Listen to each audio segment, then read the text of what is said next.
Hello, and welcome to Sound Strategic.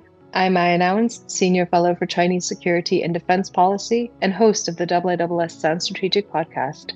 Today's episode focuses on the key findings of the 2026 edition of the Military Balance, the IISS's annual assessment of global military capabilities and defense economics. This year's assessment finds that global defense dynamics are undergoing rapid change, driven in large part by shifts in US policy under the Trump administration and growing pressures on allies to shoulder a greater share of the burden. Joining me to discuss these topics and more are four fantastic colleagues from the IISS: Fenella McGerty, Senior Fellow for Defense Economics; Ester Sabatino, Research Fellow for Defense and Military Analysis; Ruben Stewart, Senior Fellow for Land Warfare; and Henry Boyd, Senior Fellow for Military Capability and Data Assessment.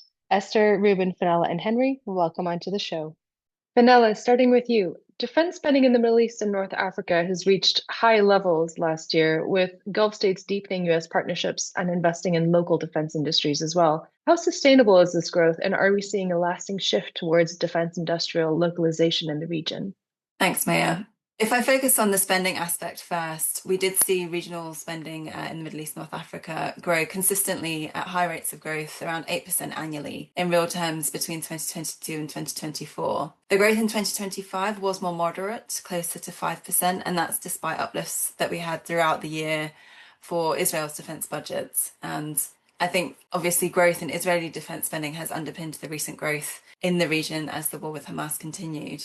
We've also seen growth in North Africa. Algerian spending on defense came to almost 9% of their GDP in 2025, which is the highest globally, with the exception of Ukraine. And we are seeing these countries have their deficits extend because the uplifts for defense are placing greater pressure on public spending. Israel, we saw implement public spending cuts on other ministries to keep their deficit down. Algeria is of concern as well. The deficit was on track to reach 14% of GDP last year compared to just 3% back in 2022. And actually what we've seen for the 2026 budget that was announced at the tail end of last year, Algeria has actually reduced the budget for defense for 2026. It's still high, still almost 8% of GDP, still one of the highest ratios in the world. But I think that is an indication that maintaining such high rates of growth, high rates of defense expenditure, and the pressure that that was creating for finances has started to feed through.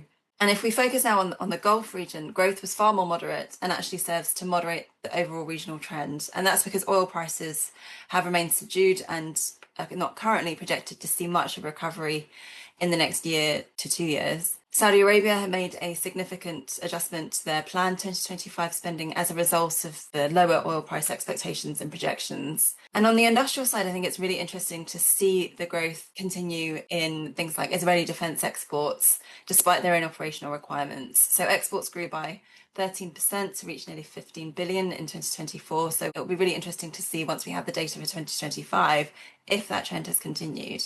We've got a great section in the Military Balance 2026 looking at the industrial trends in the region. So looking at this Israeli defense export performance, but also looking at in the Gulf, the various strategic partnerships that Saudi Arabia, UAE have pursued over the course of 2025 and of course over the last few years in their efforts to secure their sovereign supply chains, develop new technology. I think EDGE, the UAE's defence conglomerate, has been particularly active in recent years. They've grown to employ more than 15,000 people. And the moves that both SAMI, so Saudi Arabia's defence conglomerate, and EDGE have made to underpin that structural shift towards defence industrial localisation in their respective countries. SAMI is aiming to be among the top 25 defence companies by 2030 and EDGE among the top 10.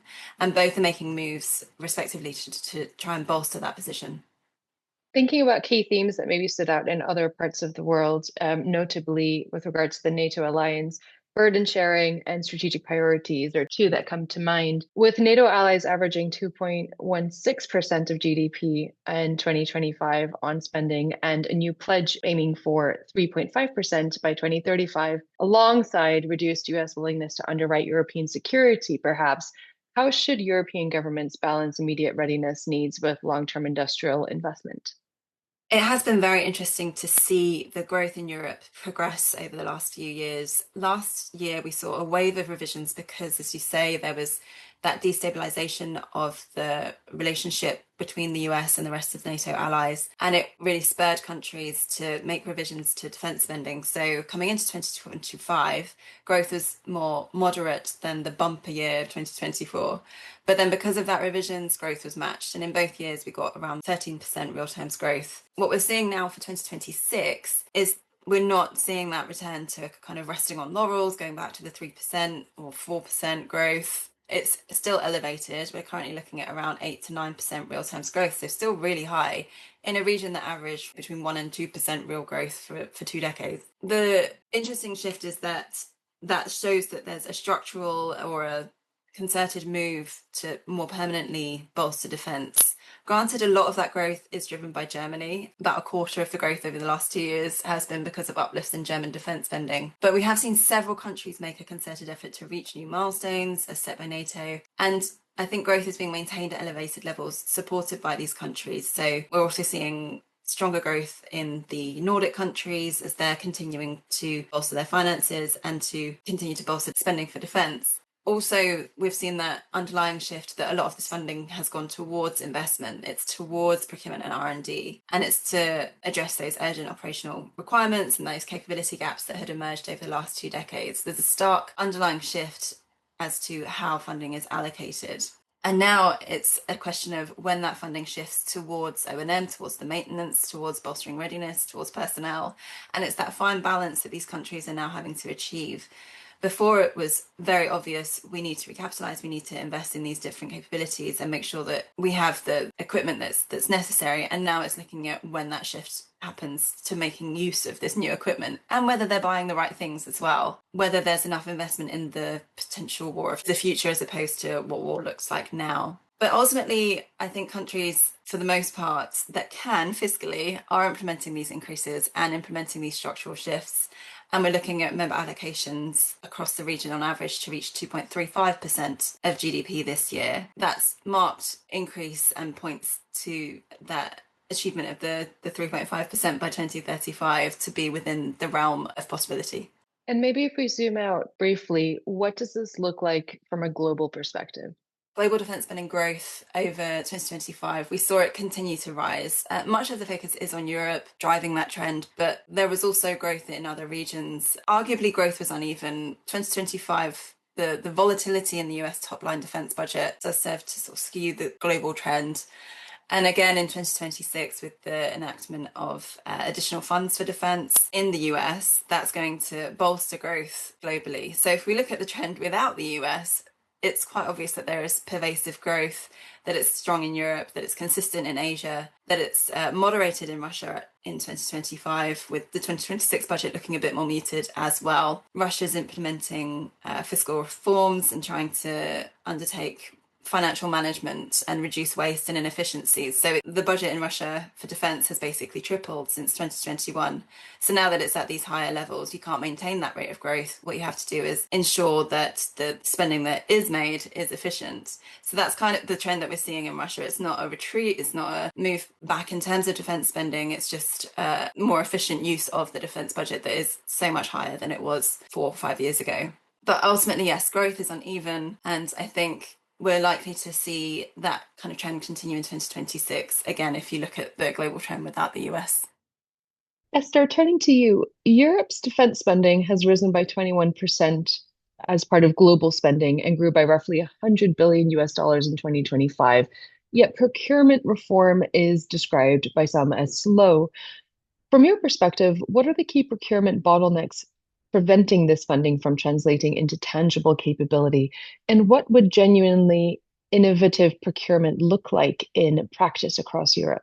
Thank you, Meia. There are indeed several procurement bottlenecks. The first one I would say is that national bureaucracy has not changed substantially across Europe. There has been some change in the focus and attention dedicated to defense and defense procurement, but this is not necessarily reflected in the way that procurement is performed. This means also that the procurement process is still based on the same logic and processes that were used when a speedy procurement was not that central as it is today. There are also instances in which some economies of scales are not exploited as much. That could also lead to a reduction of the number of the procurement that may be signed to speed up a little bit the procurement process. This is in general terms, but obviously there have been some exceptions. And one that I think that it can be representative of a bigger change also in that country is the adoption by Germany of a new law to speed up and simplify the entire procurement process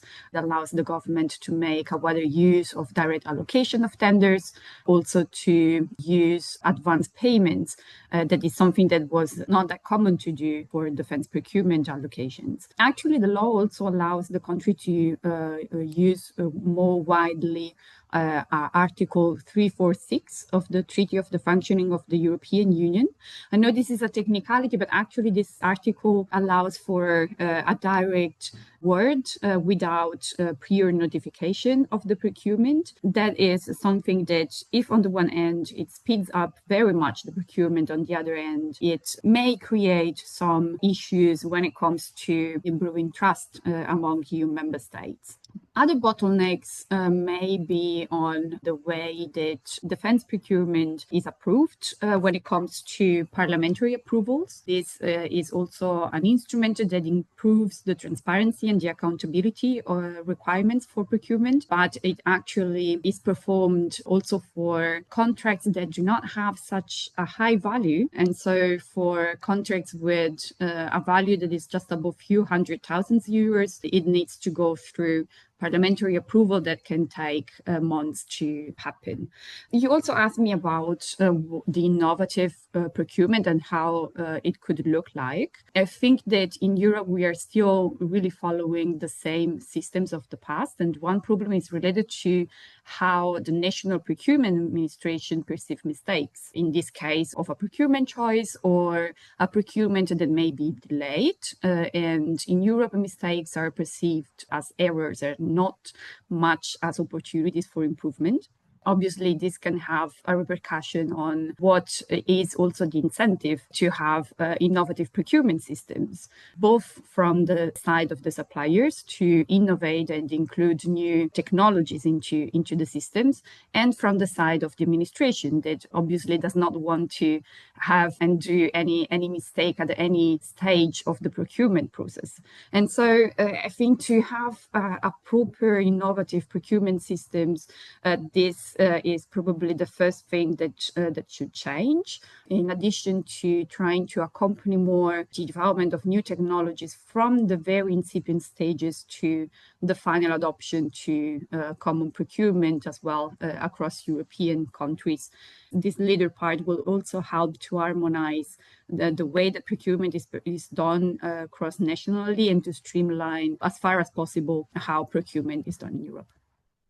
The military balance highlights deeper defense industrial cooperation amongst France, Germany, and the UK, as well as mechanisms such as the Prioritized Ukraine Requirement List from July 2025, under which European allies in Canada would fund US-sourced equipment packages for Kiev. Do you see these initiatives as stepping stones towards a more integrated European defense industrial base? And what would need to change for Europe to sustain support for Ukraine while simultaneously strengthening its own depth and resilience? More cooperation among EU countries was really prominent in the last years, and this is a trend not only of 2025 but also of the years before. And there have been also major cooperative agreements focusing on defense industry, not only among the three major military powers in Europe, but also with other countries that have a smaller defense industry. Now, the fact that there are agreements in place that have been signed does not necessarily mean that cooperation is going to lead to a more integrated European defense technological and industrial base. One thing one can see positively is that these cooperative frameworks most of the time sustain joint acquisition, even if it is inside or outside the EU framework working away. A good example is provided by the procurement of the CV90 in the land domain. This was, for example, a bilateral procurement that then extended to other 4 countries. Now it includes 6 countries in total, and it is also financially supported by the IRPA instrument with the EU money. Looking forward at activities that may support further the integration of the ADTAB, I think that the SAFE instrument proposed by the European Union could potentially support a stronger cooperation among its member states. Although there is still uncertainty on the type of procurement that countries would pursue. We only know some of the details, but we do not necessarily know the specificities. We know that some countries have already signed also follow-up agreements at bilateral level to try to provide this equipment in time under the SAFE instrument. One example is between Germany and Romania that have recently signed such a bilateral agreement. The problem of SAFE is that it does not include the possibility for the UK that you mentioned in the question before to be particularly involved in the way that procurement is done with its own industrial contribution. Coming to the question on the Pearl initiative and how things would need to change to better sustain Ukraine and directly support the ADTAB, I think that the Pearl is a good example of ensuring support to Ukraine. So far, more than $4 billion have been dedicated to the acquisition of military kits, but these kits come from the US. They do not sustain, as such, the integration or the further development of the ADTAB. There are, however, other activities that may sustain both Ukraine and Europe. One, again, is SAFE, also in this case, as 15 out of the 19 procurement plans also include the prospect of supporting Ukraine by transferring the equipment produced in Europe. And then other activities are, for example, the involvement of Ukraine in EU programs. One example is the modification of the European Defence Fund recently that now allows for Ukraine to be involved in the research and development projects of the fund. And that was not possible before, as Ukraine is not yet a member of the European Union. And other activities include the European Defence Industry Programme and how this all comes together into a single picture to try to improve the industrial base of both Ukraine and European countries.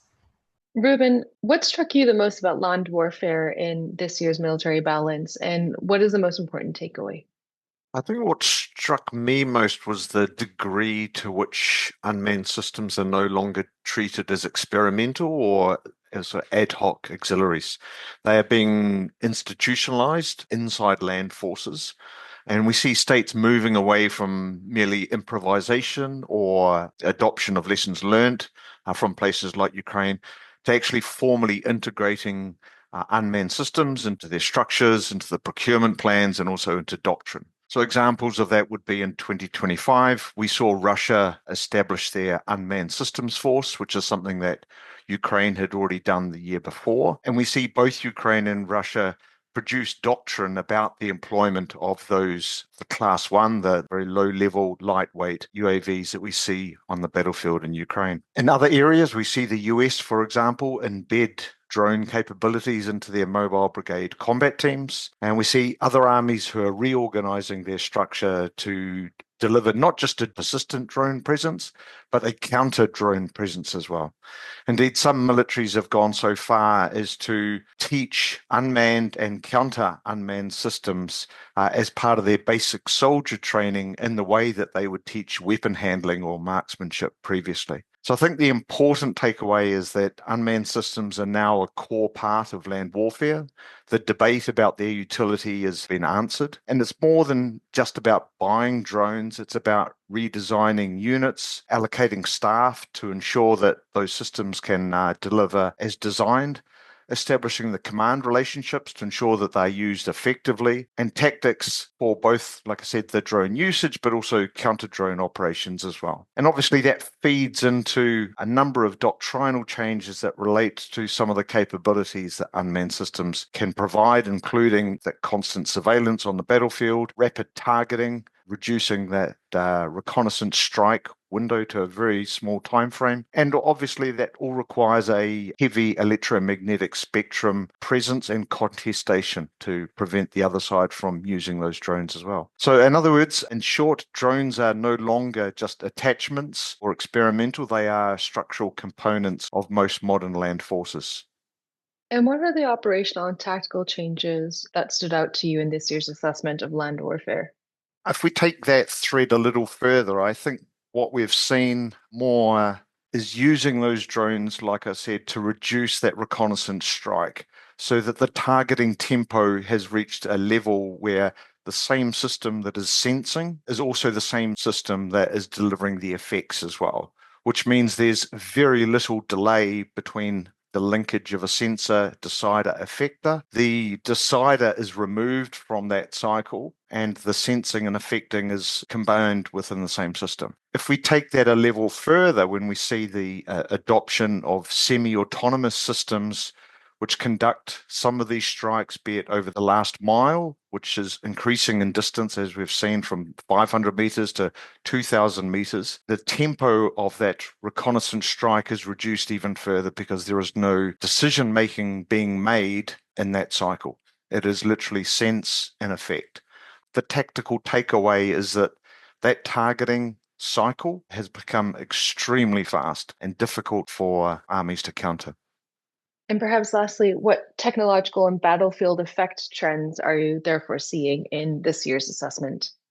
I think the trends that we see relate to the autonomy that I referred to, but I think the other element that really stands out is the contestation of the electronic warfare space or the electromagnetic spectrum. We see this with, for example, the most recent shutdown of Starlink to Russian forces and the rapid transfer across to Telegram and indeed to Discord for them to be able to conduct effective command and control using what are effectively civilian systems, but to provide a military command and control network. I think there are some very real lessons there for modern militaries who rely heavily on the electromagnetic spectrum about the dangers, about that reliance and the need to have layered and redundant communication channels so that if those systems are, or those platforms are become unavailable to them, or those means of communications become unavailable to them, that they do have redundancy. They might become unavailable because either they are switched off, as we see with Starlink, or it could be that they are being jammed or spoofed by the other side. Thanks, Ruben. Henry, what developments in US-China military dynamics in the Indo-Pacific stood out most to you in 2025? I would say probably that despite major leadership changes on both sides for very different reasons, there was more continuity than change in both US and Chinese force posture and activity in the region over the last year. I think an interesting question is then how long can we expect that to remain the case given the investments both sides are making in military capability and where they're prioritizing their assets. Ruben mentioned the proliferation of UAVs and their kind of coming of age, as it were, in terms of their integration. I think you can see that, interestingly, in China's parade last year. There are many, many takeaways from that parade and many messages that are intended and can be read into it. I think one way I would suggest thinking about it, though, is an inflection point of sorts in the PLA's military technology. Catch up is done, and the next 5 years are going to be about positioning themselves into an overtake. They are setting themselves out to be a leading military power in multiple areas of military capability, and in some they already are there. You see an excess of UXS systems almost in the parade, but be it UGVs, UUVs, UMVs, across the spectrum, from UAVs scaling from the small UAS systems relevant for ground warfare, right up to collaborative combat aircraft and other UCAV designs being paraded at the same time. Until now, China has generally focused more attention on the R&D side of the uninhabited space rather than deploying them en masse. I think the feeling you get from that parade is that's about to change, that China now feels confident it has a suite of systems that it wants to field, and it wants to be able to field them in considerable numbers. And that's going to pose challenges both to the US, but also to its other allies and partners in the region. 2025 is also, I think, a statement year in terms of shipbuilding for the PLA again. You see the commissioning of the Fujian, a major addition to the PLA's naval aviation capability, along with additions to the air wing that are going to be an improvement upon that fielded in the previous two carriers. We've also seen that the almost aberrative down year in 2024 for naval commissionings has bounced back, both with submarines and major surface combatants, and expect those rates of commissioning to continue into 2026. In fact, they already have in some areas. I think the takeaway then is that regardless of which administration is in the White House, from my perspective, it's clear that the US military simply can't afford to maintain the kind of global commitments it's previously held if it wants to effectively contest Chinese capability in the Western Pacific in the way the US National Defense Strategy lays out as a priority for the US military. I think that then has sort of consequences for its force posture elsewhere in the world, obviously. Well, speaking of that, how is US force posture in Europe evolving, and what should allies perhaps be paying attention to moving forward? So I think perhaps in contrast to some level of expectation, the practical reduction in deployed US forces has been relatively modest so far. I mean, I'd emphasize so far. There's the possibility it might decline further over the next year. The headline item last year was obviously the withdrawal of the light brigade rotation through southeastern Europe without replacement. However, the two rotational armor brigades, including the one that's assigned to cover the Baltic states, were retained. And I think there was perhaps a question in some areas about whether one of those would also go as part of the reduction back down to what might be seen as a more kind of pre-2022 force posture level for the US and Europe. I also note that quietly at the end of last year, the Fugitive Long Range Fires Battalion for the European-based Multi-Domain Task Force was activated in the United States in October 2025. And so that, I think, kind of comes together as you're seeing not a complete US abandonment of posture in Europe, but you're seeing a resizing of it to allow for capability to be diverted elsewhere. In some ways, I think what I would probably emphasize that we as Europeans should be paying attention to is not really so much what the US has forward deployed right now in Europe, but the likely draw on available capability in the United States itself for reinforcing Europe in the event of a large-scale contingency for NATO. I think it's less about the immediate force posture and more about the likely unavailability of Air Force assets, air and missile defense capabilities, further reinforcements on the naval and land sides that would otherwise have previously been expected to flow from the United States into Europe in the event of a potential large-scale crisis with Russia, and about Europeans looking to identify those gaps and fill those gaps, because I think it's connected. There's even looking ahead past this current US administration, I think you're likely to see a continued trend of the US having to devote more of its time and attention elsewhere and simply not having the resources available that it previously did to kind of backstop NATO capability in these areas. And I think you're likely to see a continuation of that expectation of increased burden sharing and increased reliance on European-owned and postured capabilities to deliver that security in Europe going forward. Excellent. That's all we have time for today. So thank you, Esther, Ruben, Fenella, and Henry for sharing your insights. And thank you all for listening. We hope you enjoyed the episode. You can find more information on the topics discussed in today's episode in our show notes. For further analysis and to access the military balance, visit the IISS website at IISS.org. Please do follow, rate, and subscribe to Sound Strategic wherever you listen to your favorite podcasts to keep up to date with all the latest episodes. Thank you and see you next time.